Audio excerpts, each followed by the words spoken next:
Друзья, всем привет! В предыдущих видео я рассказывал, как мы делали отделку на кухне и в санузле, клали плитку, клали ламинат. Все это дело пытались красиво сделать, но сегодня я вам расскажу, как мы в дальнейшем все это обустраивали.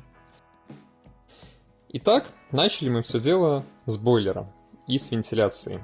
Мы сделали в санузле полностью трубопровод, развели холодную горячую воду, развели канализацию и в дальнейшем начали ставить ванну. Ванну мы купили пластиковую, обычную акриловую ванную, одну из самых недорогих, но все было рассчитано под размер. Ванну мы взяли 70 на 160, и она стала у нас ровненько от стены до стены, даже по плиточке. От плитки остался зазор буквально в 5 мм. В дальнейшем на ванне мы стали делать экран. Экран мы делали самостоятельно, из пластиковых панелей и различных вот таких вот П-образных профилей, аксессуаров для него. Причем дочь выбрала не белые панели, а со звездочками. Чтобы сделать простой экран из пластиковых панелей на ванне, я взял два деревянных бруска, ровненько их поставил, один из брусков закрепил на саму ванную, благо там есть под это места, куда можно крепить такие вещи. Второй на уголки засверлил к полу. И в дальнейшем на все это дело крепились пластиковые панели. Вот так вот брусочки выглядели после крепления. Все под уровень, ровно вертикально, друг напротив друга. Как видите, все коммуникации у нас очень удобно и удачно разместились под ванной. В дальнейшем подрезаем панели под размер, снизу крепим П-образный профиль и сверху тоже, и начинаем вставлять в него панельки, подгибая их. Тем самым у нас получается самодельный экран. Также у нас будет два обслуживающих люка. При помощи одного можно будет открывать и закрывать саму воду и сливать ее на зимний сезон, если это потребуется. А через второй лючок просто можно будет сделать ревизию под ванной, смотреть, допустим, тот же самый сифон, на всякий случай. Лючки я в дальнейшем крепил на жидкие гвозди. И вот как получился сам экранчик. Получилось очень здорово и классно. Выглядит все очень гармонично вместе с ванной. Если сравнивать по стоимости готовый экран и то, что я сделал, поверьте, разница в деньгах почти в 4 раза. Вот наш смеситель. Смеситель брали, опять же, один из самых недорогих. Вполне пойдет для дачного варианта. Посмотрим, сколько прослужит. Ну, а про розеточки я уже рассказывал. Розетки у нас влагозащищенные, специально для ванны. С герметизацией ванной, конечно, вышла одна неурядица. Изначально я ее по кругу просиликонил. Как выяснилось, мало. И еще вдобавок к этому на кислотный силикон я приклеил вот эти вот боковые плинтуса для ванны. Сейчас этого не видно, но через недельку плинтуса буквально начали скручиваться и съеживаться. Все-таки кислотный силикон дал себе знать. Обязательно берите нейтральный, иначе все испортите. Я отрывал и заново все пересиликонивал. Следующим на очереди идет унитаз. И с этим нам повезло. Он достался нам на халяву, его мы не покупали.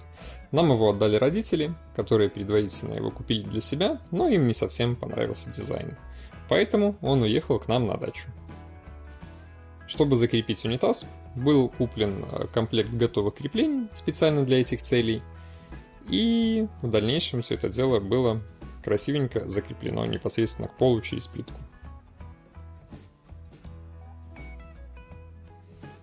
Для этого мы ставим унитаз, отмеряем фломастером отверстие, где мы будем делать дырки.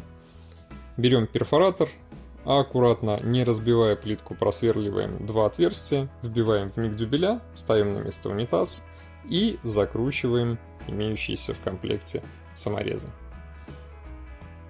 Тем самым получаем закрепленный унитаз. И подключаем его к воде. После этого все, система работает.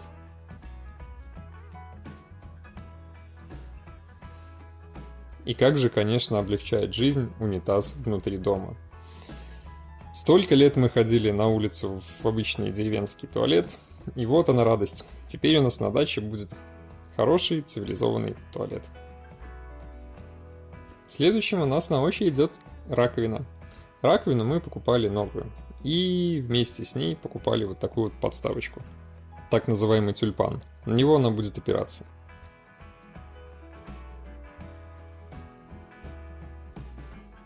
Делаем, опять же, отверстие в стене, аккуратненько все это дело размечаем, вставляем в них дюбеля, и в дюбеля уже вкручиваем идущие в комплекте длинные направляющие, на которые уже будет крепиться непосредственно сама раковина. А дюбеля, напомню, мы используем специальные для газосиликатного блока, потому что нагрузки здесь достаточно большие, и весят все эти керамические вещи много. Обычные пластиковые дюбеля может просто повырывать из газоблока, а с этим ничего не случится.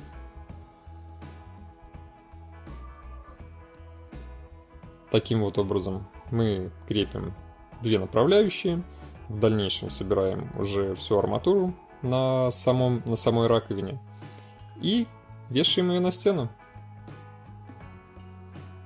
Следующим на очереди идет шкафчик, ведь нужно куда-то ставить все свои умываки. Шкафчик нам тоже любезно предоставили родители. Этот шкафчик мы отмерили по креплениям и просто на 2 крючка, опять же, в стену на дюбеля для специального газосиликатного блока повесили и заставили своим умывальным хламом. Теперь вот такая вот красота вместе с зеркалом у нас висит в ванной. И, кстати, в дальнейшем был заменен дождик от дешевого китайского смесителя, потому что он был, если честно, ни о чем. А мы купили хороший широкий. Теперь мыться гораздо приятнее. Была повешена вот такая вот шторка. Шторка практически непрозрачная и имеет зеркальный отлив. Когда за ней стоит человек, его практически не видно, что удобно для совместного санузла. Маленький коврик, ведерко, чтобы не забивать канализацию, и, конечно же, стиралка. Стиралка решает. Стиралка у нас дома не останавливается никогда, потому что дома есть маленький ребенок. В дальнейшем была поставлена межкомнатная дверь из акашпона с хорошей фурнитурой и матовыми стеклышками. Теперь можно в туалете полноценно закрываться.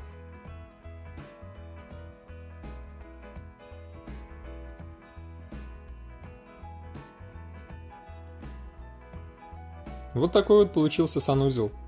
Итого по размеру у нас 1,6 на 2,5 метра. В нем умещается у нас стиралка, бойлер, унитаз, умывальник, шкафчик и ванная. И внутри вполне достаточно места. Получилось очень даже не тесно.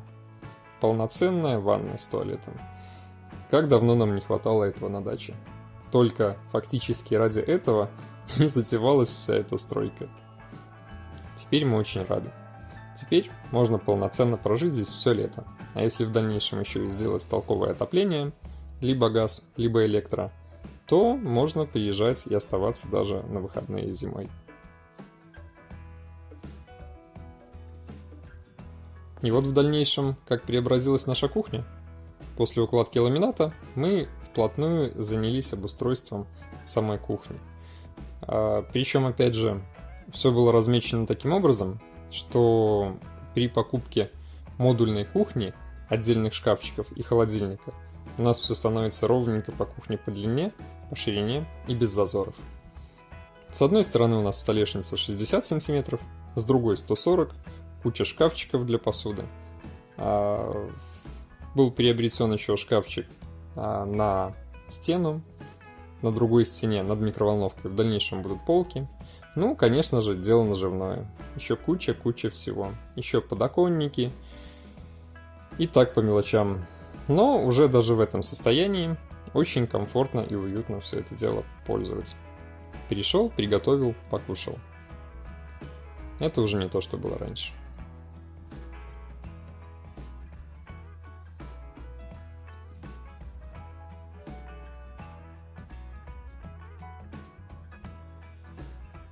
Что касается бытовой техники, холодильник мы купили бэушный, а микроволновку привезли старую из города, в город купили новую.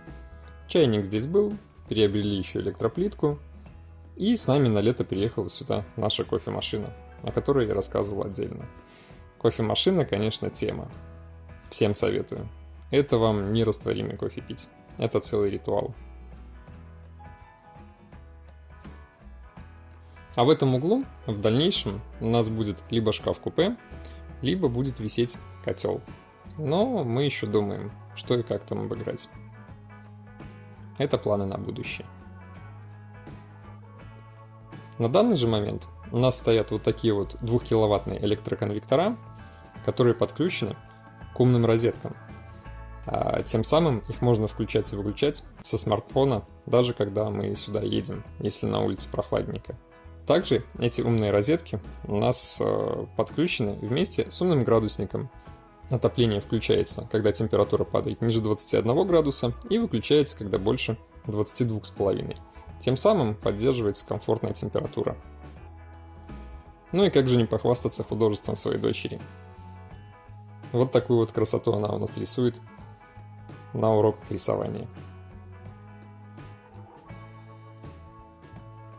Вот что у нас получилось за год стройки.